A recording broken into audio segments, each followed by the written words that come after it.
Sasho sangena thina singalala endleleni nazi indaba ze1 KZN TV ehamba phambili namuhla. Kwethula lokulwa nenhlekelele iphoyisa kwelokubulala elinye kanti imvunge ngolomhlaba eDumbe.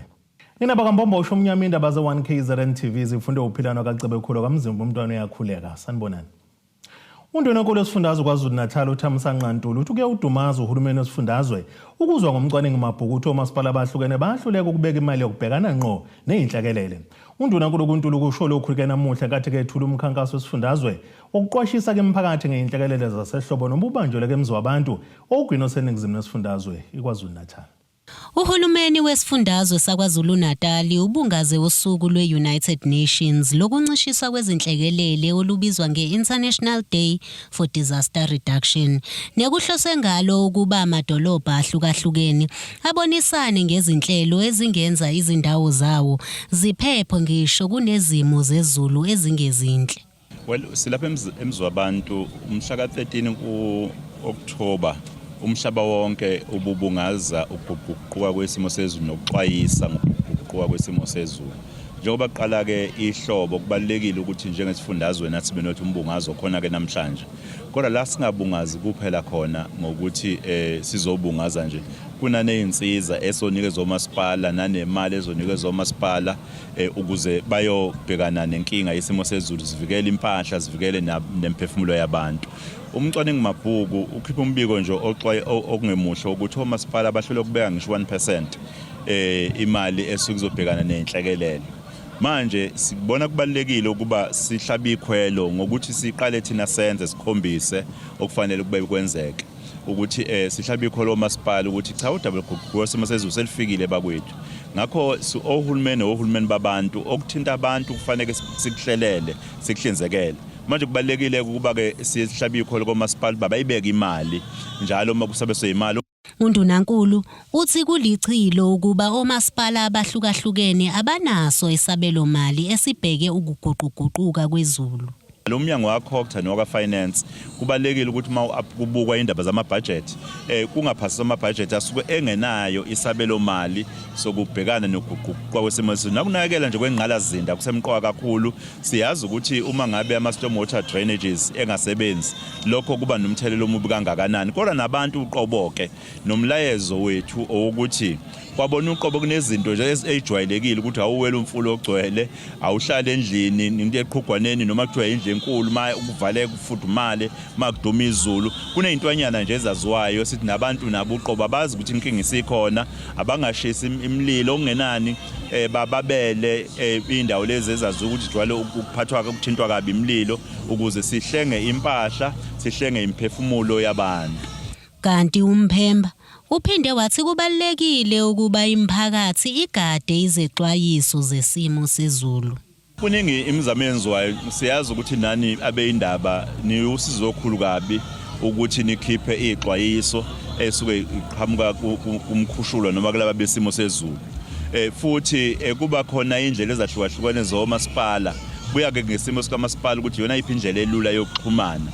Kodwa kuyaxoxwa ngoba nabaholi amakhosi induna kanye namakhansela kufanele abambe iqhaza ngoba ukubhekana nesimo sezulu esiguquguqukayo kuhlengeka impilo zabantu kubiza ukuthi kufanele wonke umuntu asukume kubanjiswane sakhe ndawonye ukuze sivikele imphefumulo singahlali njalo sigijima ngoba sekunenhlekelelo sekonakele.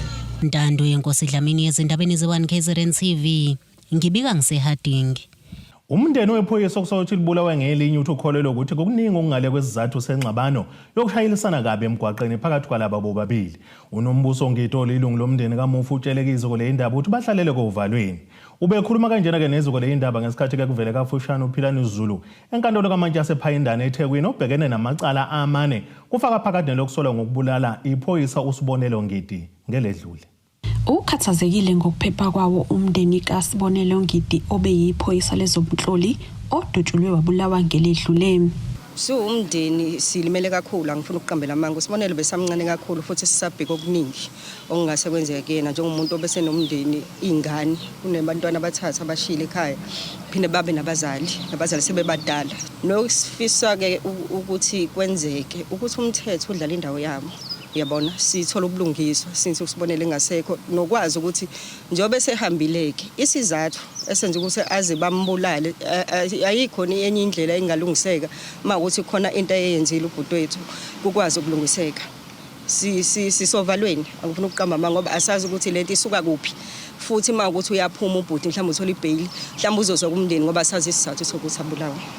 Namuhla enkantolo yemantshi yase-Pinetown kuvele kafushane owesilisa ogama lakhe Philani Zulu naye oyiphoyisa kanti kubikwa ukuthi ke laba baba nengxabano encane emgwaqweni ngesikhathi ke umsolwa epake imoto kungadluleki nokwathi ke lapho umufi emkhuza umsolwa waphendula ke nginganono wabeke eseyinikela emaphoyiseni ngemva kweviki kwenzeke isigameko esezwe ukuthi uyafunwa. Bengazisolisisa afuna uqamba manga. Abonje esukuma sibuka indlela sibuka ngabe sibuke ngathi uyasinyanya. Yabona. Uyambona umuntu okubuka ngokuyisolo uyambona umuntu okubuka ngokunyanya. Akayisoli. Wena enhloso lento ayenzile akubanga iphutha. So ingakho sifise ngathi somndeni umthetho uwenza ubulungiswa. Uma kukhona enye indlela abangaphinde baphenye ngayo nokuthi weyedwa yini kona eyenza lento bakhona abanye abenza la ngoba angazi uma wengasukele yedwa. I think ikhona igroup ekhona ngazi siyafisa ukuthi nabagcina bebanjile bengevalele ngaphakathi. Umufi uchazwe njengomuntu obengenazitha futhi engenazimfihlo. Umndeni uthe yize ungenasiqiniseko kodwa ke kungenzeka ukuthi laba babili bazana njengoba ke bebesembuthweni wamaphoyisa. Umshushisi ubuye waveza ukuthi ke kunezitsolo zokuthi umsolwa wafuna imali kwabathize ngenhloso yokubaleka ngemuva kwesigameko. State is also further opposing your worship in terms of section 60 subsection 4A your worship, section 60 subsection 4B your worship, and also section 60 subsection 4C your worship. There is evidence your worship that the accused your worship was requesting money from people your worship. He said he wanted to go far away after the incident your worship. State will lead this evidence during the bail application your worship.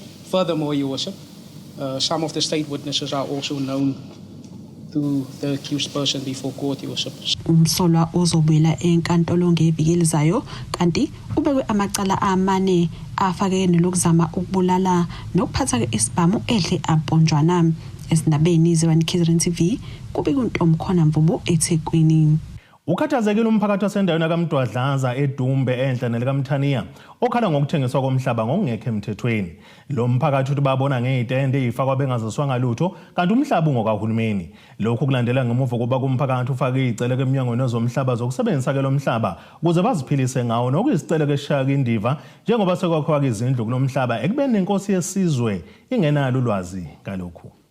Uzwakalisa ungenamo umphakathi wakwaMdwadlaza eDumbe ngokudayiswa komhlaba bawakhele ngaphandle kokwaziswa. Ubongani Ngwenya uthi babona ngezitende ezifakwe endaweni bengazi kanjani. Inkinga yethu dadewethu ngicabanga ukuthi imayelana nokwakhiwa noma ngokwakha kwabantu endaweni zakithi sihlala kuzona. Singazi ukuthi kwenzeka kanjani. Umuntu ke uyileke emkhandlweni wenkosi safike salibika udaba ukuthi nakho kwenzakalayo okuthinta ukwakheka komhlaba. Induna ezazikhona emhlanganweni zonke zaphe zathi azazi ukuthi kwenzeka ini into eyenzakalayo endaweni engangokuthi baze bafika abanye la emhlanganweni sasinawo cishe amavikeni amathathu bezosilalelisa nabo ukuthi kwenzakalani ngoba sathi ngelinye ilanga siwumphakathi savuka sazonathi sizokumba la sibona ukuthi umhlaba uyaphela.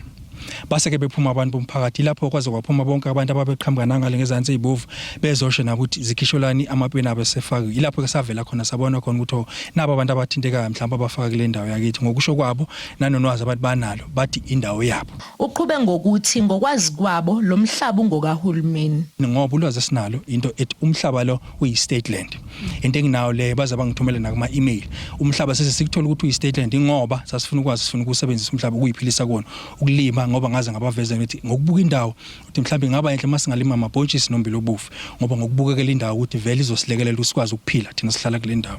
Kodwa into esenzeka ke manje ingakho sithi sinibonga nani ukufika nani la nina mhlawumbe abantu enikwazi ukuthi masikhulume nani mhlawumbe ucivishe nanomnyango ku-national uzokwazi ukuthi uyibone uyizwe lento ikhalazo zethu okunana ufike kumhlaba uzositshela ukuthi ke nanti ke iplazi elikade liphethe umlungu so and so selidlulisela kunina kabantu selingakhona ukulisebenzisa hayi lento sibona yenze ukuthi ubasalala uyavuka usubona amapala ngalokho kuchazela ukuthi sesifaka ubani ke manje ayikho into ehlalayo nezinduna sizohlalisa siphansi sesiletha ubanibani sizomfaka endaweni enhlala kuyona akwenzeka konke lokho kodwa lokho siyabona izinto ziyenzeka abantu bayakha thina singazibasa kanto ibamba lenduna uSifiso Ngwenya uveza ukuba lolu daba laxoxwa emkhandlwini kanto kuyindida imap eyafika nabo umnyango wezomhlaba abangaziswanga ngayo kuthe ukuhamba kwesikhathi kwafika umfo oka Department of Land Affairs wase ekhipha imap uma ekhipha imap uyikhipha esayidini elilodwa laseyibovu akayikhiphi la kwaMdwadlaza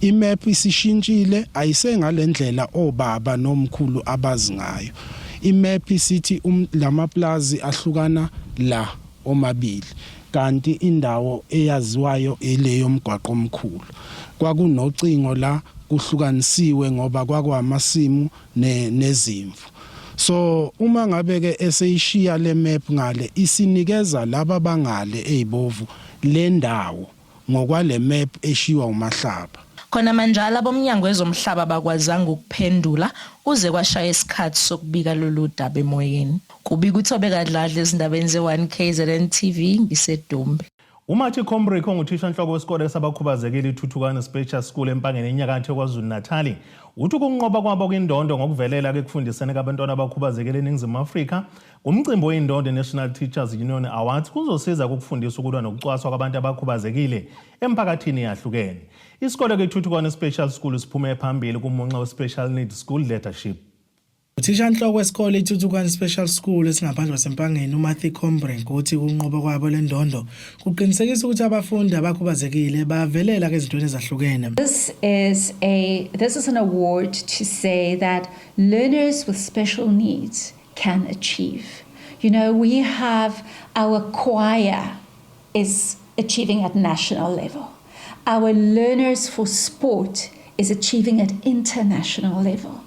And although we're a little school here in the sugarcane, it just shows you that every single staff member here, every teacher digs for the gold in every child.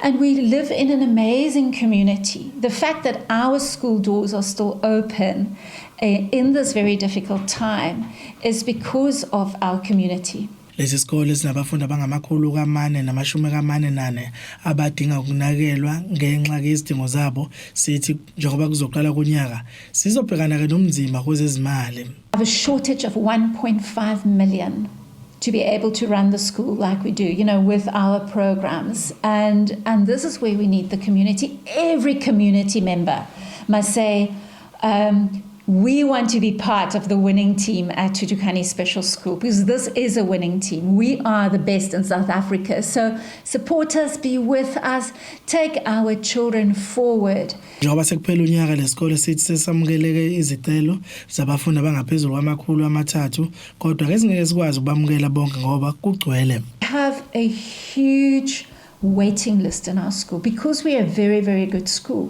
We have more than 350 learners on a waiting list. We can open a school tomorrow and fill it with children that big.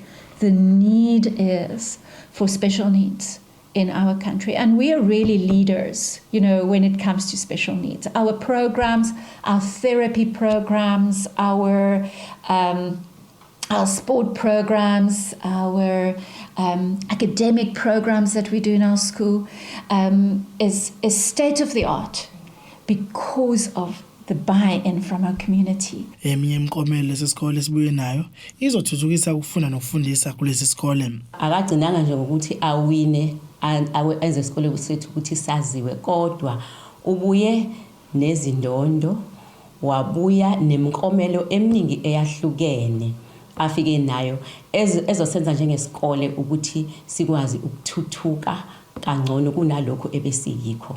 Okunye akutholile wakuwinela isikole iWi-Fi esizokwazi ukuyisebenzisa unyaka wonke njengesikole sizokwazi lapho ukuthi sicwaninge ezinye izinto ezingasilekelela ekufundiseni abantwana bethu. Izindondo zibonakala ezigcwele ikhabethe njengoba ke lesi sikole sinabafundi abenza kahle kakhulu kweminye imincintiswano eyahlukene kodwa kuhamba phambili ezemidlalo.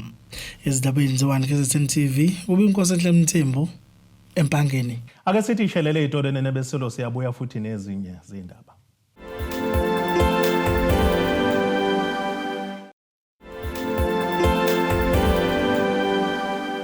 Asibonge siphinde sinamukele futhi kuyindaba zethu ze-1 KZN TV. Nazi indaba esithizo ezihamba phambili namuhla.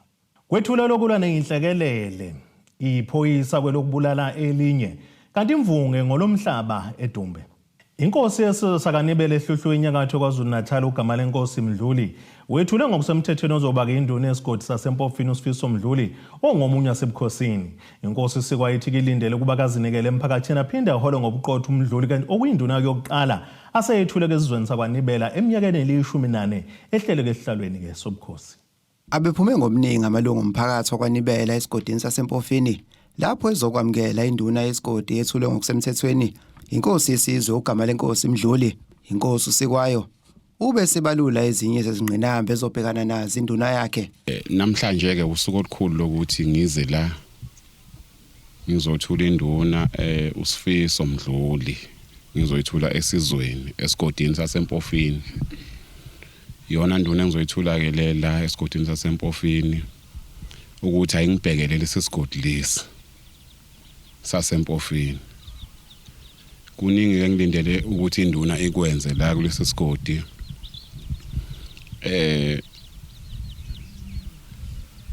Kunento ekhona esihlava nje umuntu angazi ukuthi uyoyiqeda kanjani. Kulesi sigodi sihlaselwa ikakhulukazi ukudlwengulwa kwengane ezincane, ukugqekezwa kwezitolo. Njengoba ngizobeka induna ke nje.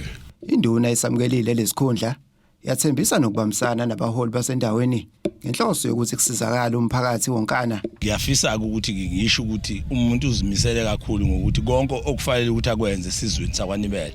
Izwe lakwaNibele izwe liphansi. Izwe lakwaNibele izwe elingabonakali kahle ukuthi lihamba libhekapi.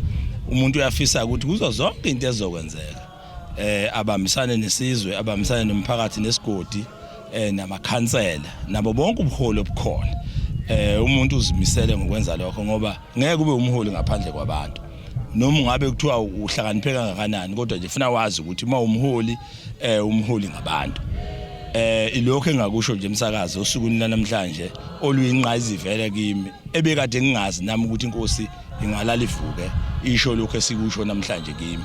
Inkosi usikwayo bengokuqala iqoka induna eminyakeni eli-14 ehlele esihlalweni sobukhosi. Kwezinye zezinto azibalulile uyale induna kube ihole ngobuqotho kulesikhundla iqinisekisa ukuthi bamsana nomphakathi kanye nabanye abaholi bendawo. Lokho engizothi induna bheka isigodi kuyo yonke intuthuko esuka yenzeka. Sebenza namakhansela ke la ezweni lakaNibela. Sebenza nazo zonke inhlaka ezikhona. Induna engizoyibeka izosebenzisana nazo zonke inhlaka ezikhona zikahulumeni nezesizwe sakaNibele. Ngicabanga ukuthi liwona umsebenzi lo ozokwenziwa inkosi emveni kweminyaka ewu14 inkosi yahlala. Sengibuye kungcono ungokubonisana nomndeni. Izindabeni ze-1 KZN TV kubika uSiphamandla Gumede ngiseRichards Bay. Igidi zabantu iningi ungabomdaba basendiya emhlabeni ke jikelele sigubhe kusuku likaDiwali okungumkhosi wezibani ugujwa ke njalo ngonyaka phakathi kwenyanga uMfumfu kanye noLwezi. Lo mkhosi ugujwa ke izinkolo ezahlukene zasendiya nalapho isuke ke ikhumbula igameko ezahlukahlukene ezonyaka. Lo mkhosi uyisikhathi sokuqala okusha njengoba namabhizinisi amaningi asuke eqala kunyaka wawo wezimali omusha ngediwali. Abahleli balomcimbi bathi ke ngalesikhathi sonyaka basuke beqala kabusha bebonga noNkulunkulu wabo ukuba kugcina ke imindeni yahlukene yahlangana kubungazwe kudliwe kudanswe kuququzeleke nokubumbana nokuhlangana nje komphakathi. The celebration where we have the community coming together. We feed over 2,000 people with meals to make sure everyone is taken care of. We have a live band, which is the Bollywood show band. that's performing music. We perform Hindi music, Tamil music, and a bit of English music as we follow the culture of Diwali over the years that it's been celebrated. And today is the significance of Diwali is to celebrate it, to make sure that the people continue with the culture of Diwali, and we always put good over evil, light over darkness, and that's what Diwali is all about. Lona ke umkhosi obalekile kwinkolo yamaHindu nogujwa ke izinsuku ezenhlanu ngalesi sikhathi ke somnyaka imndeni iyahlangana kukhanyiswe ke amalambu akhiwe ngobumba kuqhunyiswe iziqhumane kukhulekwe uNkulunkulu naNkulunkulukazi wabo kuphendeke kudliwe nokudla kwesintu saseNdiya. So glad to be at our annual Diwali festival, a celebration of good over evil, of light over darkness. It's such a wonderful occasion and we're so grateful that it happens every year and it's such a joyous occasion. We just can't wait for the fireworks. And it's good to see that there's not just the Hindus here, but everybody's here. And that's the spirit of coming together and the festival of lights and getting over all our fears and getting rid of all the bad karma that's basically in this world. Light burns and shines bright. See you all in the Festival of Lights. I'd like to thank each and every one of you all for coming and joining us for the Diwali festival. And every year we enjoy the presentation and we enjoy everything that happens here. We like to introduce each and every one of the Indian culture for participating in every event of the Diwali festival.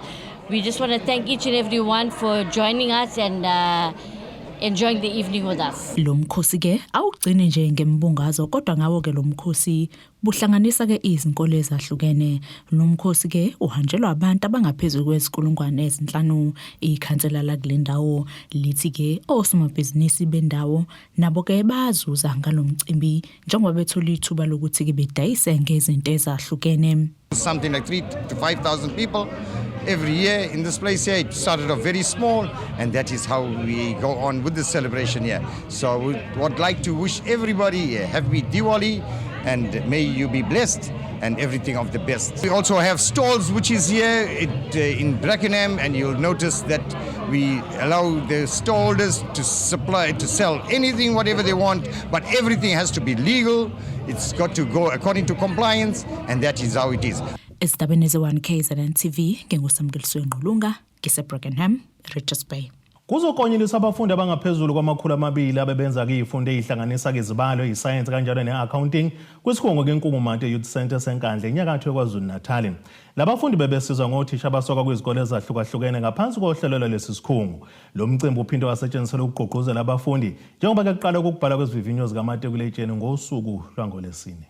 Bangaphezulu kwama200 abafundi abakonyelisiwe emcimbini obuseNkungumathe Youth Center eNkandla abebenza izifundo ezengenziwe kulesi sikhungo. Labafundi bamatekolotsheni baphinde bagqugquzelwa ngokusebenza ngokuzikhandla njengoba kulindele ukuthi baqale emaduzane izivivinyo zabo zikamatikuletsheni. Izifundo bebezenza kulesi sikhungo iNkungumathe zihlanganisa izibalo, iaccounting kanjalo nescience. Usihlalo walesi sikhungo Mthokozi Mchunu udlulisa amazwi kubafundi. Ihlangene ngakho ke namhlanje besize ngohlelo lokuzovalelisana siphinde sikomelise labo bantwana abenze kahle kwizifundo zabo ngaphansi kohlelo lwethu esilwenzayo olubizwa ngokuthi iSTEM, okuyi science, technology, engineering, arts, mathematics and entrepreneurship. Olusekwe kakhulu enye yama-sitters kulama-sitters angu-21 ngaphansi komnyango wakwathi Higher Education and Training. I-insita ke insurance sector education and training. Labafundi bebesuka kwizikole ezahlukene esuka ngaphansi kwesifunda uMzinyathi kanjalo naphansi kwesifunda iKing Cetshwayo. Kanti abafundi abazophasa kahle nabazokwenza izifundo zescience bangasitholela umfundaso mahala wokuqhubeka nesifundo zabo. Insurance City bikhona umphathi wayo, umnumzane umphathi wenhlelo lezi ezakhiwa nobudlelwano nenhlangano ezimele njengama NGO kwa INSIT umnumzane uMthombeni ubekhona la kuyena obezothula inkulumo yosuku. ukugcizelelile ukuthi laba bantwana laba bababheke khulu kubona laba banefiso zokuyokwenza izifundo ezingaphansi kwe-actuarial science nehambisana ne-insurance bakulungela ukuthi babeseke ngemfundaze so ke sizobelekelela ukuthi bakwazi ukufaka izicelo ukuze ukuthi uma bephasa bengenayo imali yokwesikoleni kodwa kungabi inkinga kubazali ukuthi kodwa bazokwenza njani bekuthi imali isikhona elungela ukuthi bathathe bahambe baye e-university. Abafundi bebeyingxenye lomkhakha nabo bazokwelisa ukujabula ngalolu hlelo njengoba lukwazile ukubacija ngokwanele. Fikile lana to be a part of Inkungumathe program, which helped me a lot because I gained a lot of things from this program. I was able to focus more on topics that challenged me, especially in maths. There are certain questions engabenga focus on before, but after attending Inkungumathe, I gained a lot of skills. Also, I gained indlela that helped me to approach Lama situations in a better way, especially the level 4 questions, which seem hard to me. Under the program Inkungumathe, namhlanje ngithole award for being the best learner in mathematics. Ukuza la ku program kungisiza kakhulu ngoba ngicine ngikwazi nokubalance ama subjects ami. Ngicine ngikwazi nokubalance ama subjects ami. During the week bengifocusa kulawa esingawafundi ku program. Konke sekusele kubona abafundi ukuthi basebenza kanzima kwezivinyo zabo zikamatikuletshini. Ezindabeni z1 KZN TV bikuThabani Maphumulo eNkungumathe. Asiphinde sithi ishelele itolo nenebeselo siyabuya futhi nezinye zindaba.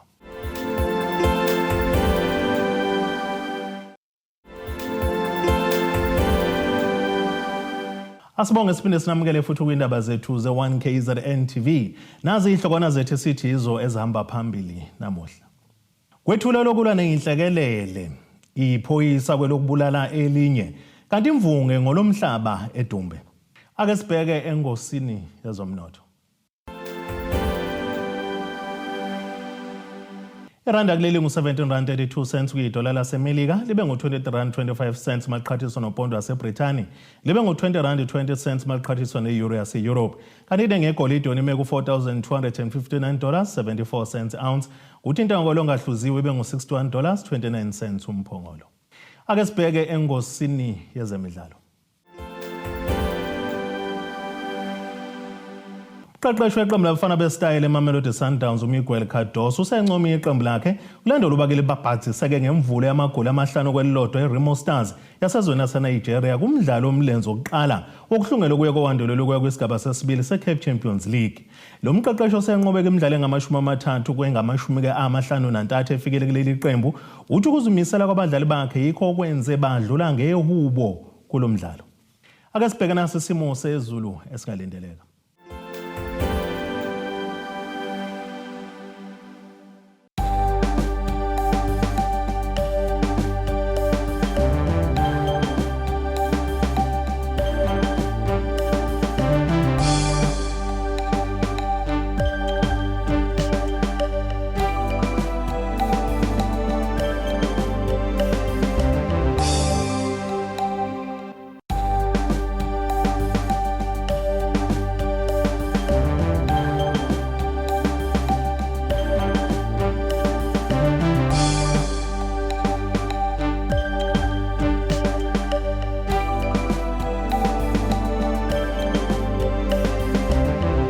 Nina bakaqamba lankomo zelahlekile zodliwa umdlebe kwasoshangana okamzimba umntwana nethimba lonke leindaba sithi khu.